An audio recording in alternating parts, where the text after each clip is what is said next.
పేరు గుండుమల్లి భానుపూర్ణిమ.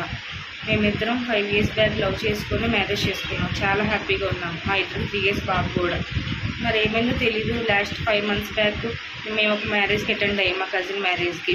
అక్కడ Mohan Katari son of Srinivasarao వాళ్ళ అబ్బాయి నన్ను ట్రాప్ చేశాడు. నా చేతిలో తను కొంచెం కుంకుమ పోసి తను ఏం చేశాడో తనకు ఒక పూనకం వస్తుంది, సుకాలరామయ్య పూనకం.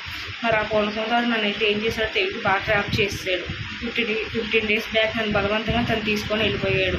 నాకు ఇదంతా మోసం అని తెలిసి నేను బయటకు వచ్చేసి మా హస్బెండ్కి ఫోన్ చేసి పిలిపించి భీమవరం పోలీస్ స్టేషన్లో కంప్లైంట్ ఇచ్చాము. కానీ భీమవరం పోలీసులు ఎవరు మమ్మల్ని పట్టించుకోలేదు, మాకు న్యాయం జరగలేదు. వాళ్ళకాళ్ళు బాగానే తిరుగుతున్నారు, మేమిద్దరం కలిసి బతకలేక కలిసి చచ్చిపోతున్నాము. భీమవరం పోలీస్ స్టేషన్ మాకు న్యాయం జరగాలి, కేవలం మోహన్ కటారిని మాత్రం ఇచ్చేయాలి.